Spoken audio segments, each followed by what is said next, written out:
हम सभी ने अपने आसपास ऐसे बहुत सारे लोगों को देखा होगा जिनके पास नॉलेज तो बहुत होती है, लेकिन फिर भी वो लाइफ में उतने कामयाब नहीं हो पाते हैं। क्योंकि जब कामयाबी की बात आती है तो नॉलेज के साथ साथ कंसिस्टेंट और डिसिप्लिन्ड एफर्ट की ज़रूरत पड़ती है। और जब कंसिस्टेंट और डिसिप्लिन एफर्ट की बात आती है तो बहुत बार हमें उस समय भी एफर्ट करना पड़ता है जब हमारा मन नहीं होता है, जब रिजल्ट्स हमारे मुताबिक नहीं आ रहे होते हैं, जब परिस्थितियां हमारे विपरीत होती हैं। और ऐसी बहुत सारी परिस्थितियों में लगातार जब हम एफर्ट करते रहते हैं तब हमें कामयाबी मिलती है। तो इन सारी परिस्थितियों में जब हमारा मन नहीं हो रहा है एफर्ट करने का, जब रिजल्ट्स हमारे अकॉर्डिंग नहीं आ रहे हैं, जब परिस्थितियां हमारे विपरीत हैं, फिर भी हम लगातार एफर्ट्स करते रहें, तो उस एफर्ट को करने की जो ताकत हमें जिस चीज़ से मिलती है उसको हम मोटिवेशन कहते हैं। इसीलिए लाइफ में कामयाब होने के लिए नॉलेज के साथ साथ मोटिवेशन बहुत ज़रूरी है। तो अब यहाँ पर ये बात आती है कि ये मोटिवेशन हमें कहाँ से मिल सकता है। तो हमें सबसे पहले उस सोर्स को समझना पड़ेगा, क्योंकि अगर हम उस सोर्स को नहीं समझेंगे तो नॉलेज होते हुए भी हो सकता है कि हम लाइफ में उतनी बड़ी कामयाबी ना हासिल कर पाएँ। तो सक्सेस के लिए मोटिवेशन के दो सोर्स हो सकते हैं।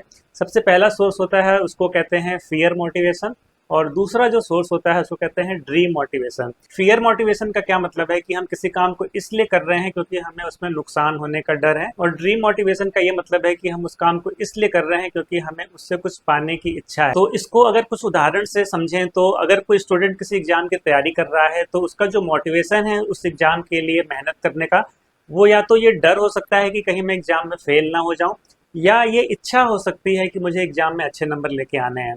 ऐसे ही अगर कोई जॉब कर रहा है तो उसका जो मोटिवेशन है जॉब पे जाने का, वो या तो ये डर हो सकता है कि मुझे जॉब से निकाला ना जाए, या फिर ये इच्छा हो सकती है कि मैं जॉब में अच्छा परफॉर्म करूं। ऐसे ही अगर कोई बिजनेस कर रहा है तो उसका उस बिजनेस को रन करने के पीछे ये डर हो सकता है कि कहीं मेरा जो उसमें पैसा लगा है वो डूब ना जाए, या तो उसकी ये इच्छा हो सकती है कि इस बिजनेस को मैं बहुत आगे लेके जाऊं। इसी तरह से अगर हम हेल्थ के पॉइंट ऑफ व्यू से देखें तो किसी का अपनी हेल्थ के पीछे जो मेहनत करने का मोटिवेशन, ये डर हो सकता है कि कहीं मेरी हेल्थ खराब ना हो जाए, या तो ये इच्छा हो सकती है कि मेरी हेल्थ और अच्छी बने। तो इस तरह से हर एरिया में हम देख सकते हैं कि हमारा मोटिवेशन जो है इन दो सोर्सेज से आ सकता है, या तो फियर से या तो ड्रीम से। तो इसको अगर हम थोड़ा और डिटेल में समझें तो फियर मोटिवेशन एक तरह का नेगेटिव मोटिवेशन होता है, क्योंकि इसमें हम सिर्फ उतना ही एफर्ट करते हैं जिससे हम नुकसान को बचा सकें, उससे ज़्यादा एफर्ट नहीं करते हैं। अगर हमें लगता है कि इतने एफर्ट से हमारा नुकसान होने से बच जाएगा तो हम उससे ज़्यादा एफर्ट नहीं करेंगे। लेकिन जो ड्रीम मोटिवेशन होता है वो एक पॉजिटिव मोटिवेशन होता है,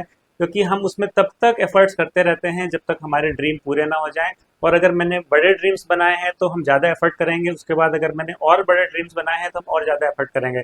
तो ड्रीम मोटिवेशन में हम कितना आगे जा सकते हैं उसकी कोई लिमिट नहीं है, लेकिन फियर मोटिवेशन में हम सिर्फ उतने ही एफर्ट करेंगे और हम सिर्फ उतना ही आगे जाएंगे जिसमें हम उस नुकसान को बचा सकें। जैसे एक स्टूडेंट अगर सिर्फ इस डर से पढ़ रहा है कि कहीं मैं फेल ना हो जाऊं, तो वो सिर्फ उतनी ही मेहनत करेगा कि जिससे वो इस एग्जाम में पास हो जाए। लेकिन अगर वहीं एक दूसरा स्टूडेंट है जो इसलिए पढ़ रहा है कि मुझे एग्जाम में अच्छे नंबर लेके आने हैं, तो वो जो भी ड्रीम देखेगा कि मुझे इस तरह के नंबर लेके आने हैं, तो उसके एफर्ट्स लगातार बढ़ जाएंगे जब तक कि वो उस नंबर को अचीव ना कर ले। और अगर हम अपने आसपास के लोगों को देखें तो फियर मोटिवेशन से जो लोग काम करते हैं वो एक एवरेज कामयाबी ही हासिल कर पाते हैं, लेकिन जो लोग ड्रीम मोटिवेशन से काम करते हैं वो हमेशा एक बड़ी कामयाबी हासिल करते हैं। जैसे क्रिकेट के एरिया में हम देखें तो सचिन तेंदुलकर ने एक ड्रीम देखा था कि हम इंडियन क्रिकेट टीम में खेलेंगे। तो उस ड्रीम की वजह से उसको जो मोटिवेशन मिला, उसकी वजह से उसने जिस तरह का एफर्ट किया तो वो वहां तक पहुंच पाया।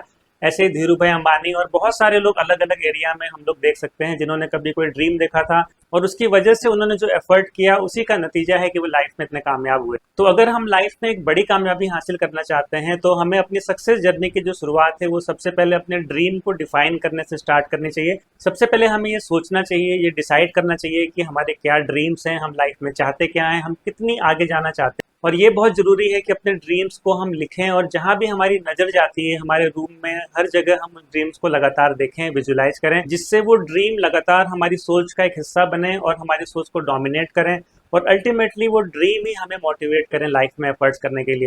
और जब ड्रीम हमें मोटिवेट करेंगे और हमारे मोटिवेशन का सोर्स बनेंगे तो हमें रिजल्ट्स आ रहे हो चाहे ना आ रहे हो फिर भी हम एफर्ट करते रहेंगे।